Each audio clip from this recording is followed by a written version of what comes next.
Your top story at 9. Former Public Enterprise Minister Barbara Hogan will continue her testimony at the Zondo Commission of Inquiry into state capture in Johannesburg today.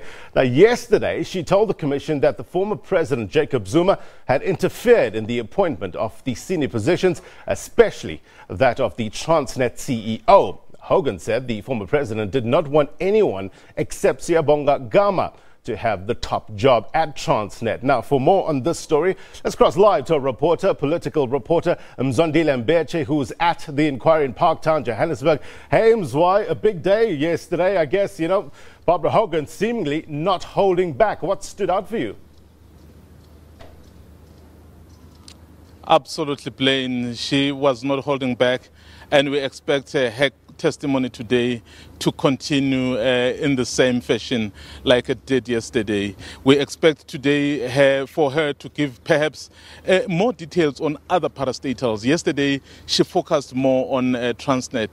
Of course, talking about the interference, she says, from the former president and, of course, the cabinet colleagues and the alliance partners. So this was one of the issues, really, that she kept on raising during her testimony. As we take a listen, playing to this clip.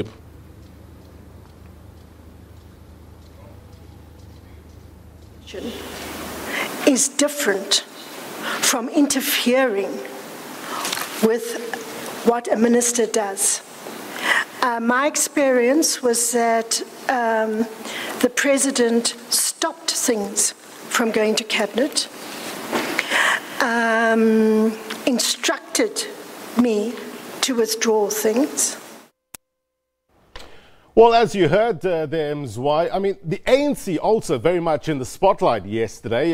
They were talking about the development committee of the ANC. Barbara Hogan mentioned that. Any response from the party? Well, the party has obviously criticized the manner in which the former minister perhaps cast the ANC in the light in which the ANC was cast.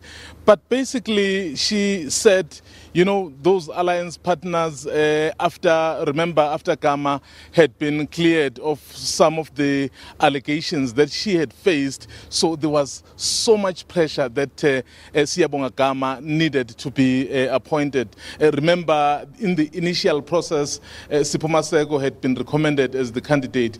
When Barbara Hogan presented this to the former president, she says the president said then, so the only person that he wanted was Siyabonga Gama. And of course, people like the Youth League at the time, which was led by Julius Malema, the cabinet colleagues, Jeff Hadebe, Sphiwe Nyanda, the SACP, and of course, a number of other stakeholders really saying if Gama is not appointed, it means he's being marginalized. Of course, we will also take a listen into what exactly Barbara Hogan said to this. At that meeting, I explained that SAA was in severe problems. And it was not easy to see a funding model. And I said, trust me, you are going to have real problems there. And they would not release a statement after that meeting. But my concern at that stage was if I was seen to be going outside of government policy, it should have been the president who summoned me, not the party. So it actually forms a part of our question, Mzwai. We're asking you today is, what do you make of the politicians implicated by Barbara Hogan yesterday? You can send us your comments at @theagenda_SABC. Okay, so we heard a lot about Transnet and the issues around Transnet yesterday. Today, I'm assuming we're likely to hear more about this South African Airways route to Mumbai, India, well, possibly taking flight. Remember, Blaine, that Minister Barbara Hogan was Minister of Public Enterprises. Basically, the entities like SAA, Transnet and Eskom fell under her. Yesterday, as we had said earlier, she dealt mainly with issues relating to Transnet. Of course, today we expect her to move on, particularly speak about the issue of SAA. SAA used to have a line between Johannesburg and Mumbai, but somehow that line was cancelled. From the testimony of Ms. Fikimento, who was the chair of the Committee on Public Enterprises, she basically said she also was put under pressure. In fact, was promised a position by the Guptas to say if she were to allow that line be cancelled in favor of the jet airline from India, so she would then get that position. So what we expect to hear now, Blaine, from the former minister is perhaps if there was really any pressure from anyone. So did anyone approach her? Did anyone speak to her? Did anything happen between her perhaps and the Guptas? Or what sort of discussions did she have with the former president with regards particularly to this issue? So, and it will be very interesting if some of her statements will be able to corroborate what has been said before. But as I'm saying, Blaine, so we wait to see and really get to understand what this phenomenon called state capture is, because there's been a lot happening. As you know, that we expect a number of other people to testify during this week. One of those who is really very anticipated by South Africans is the current Minister of Public Enterprises, Pravin Gordhan. But of course, we know the other people. Yesterday I spoke to Dennis Bloom, who used to be the chair of correctional services in Parliament. So he says tomorrow he will also testify before the commission, because he says he also felt under severe pressure from various people. So basically saying the state capture was real. And we also expect the cross-examining to start on Friday.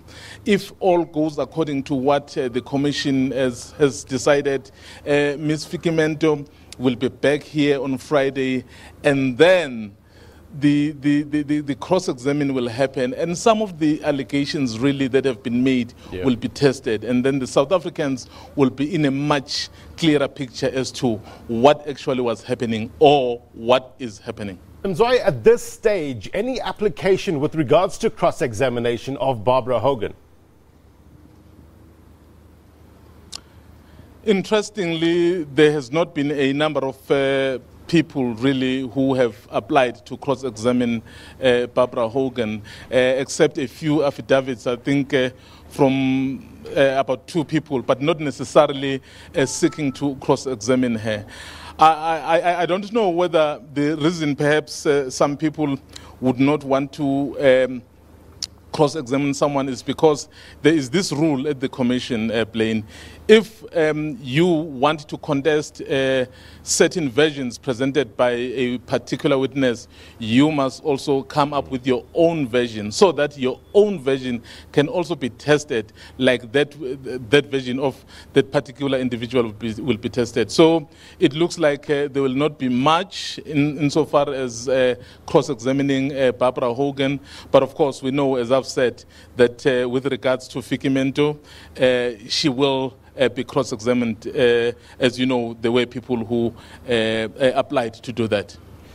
You know, Barbara Hogan was seemingly open with the commission. She was casting her mind back into, she was saying that she was cast as an anti-transformation racist who did not appreciate the necessity for transformation in this country. She also said that saying in these instances the president hung her out to dry. How did she hold up?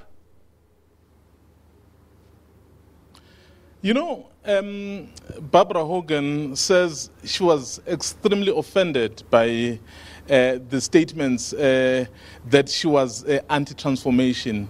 Looking back at the kind of history and the role she played in the struggle for freedom in this country, being a white South African, but deciding really to join with those who really wanted justice for this country. I mean, she says that offended her deeply, but she would not be broken because she had enjoyed much more than what was happening. So it did really offend her, but she says she wouldn't be broken because, I mean, she has always known that what was in it for her in the struggle. I mean, you cannot dedicate your whole life to the struggle, and then at the end of the day, really, because of the few comments from perhaps your colleagues, people that you trust, and then you abandon the whole process.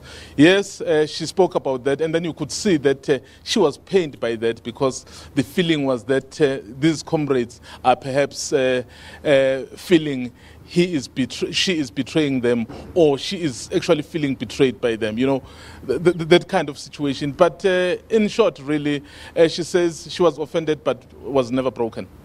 Yeah, in terms of the hanging out to dry statement, she was talking about the former president, not the current president.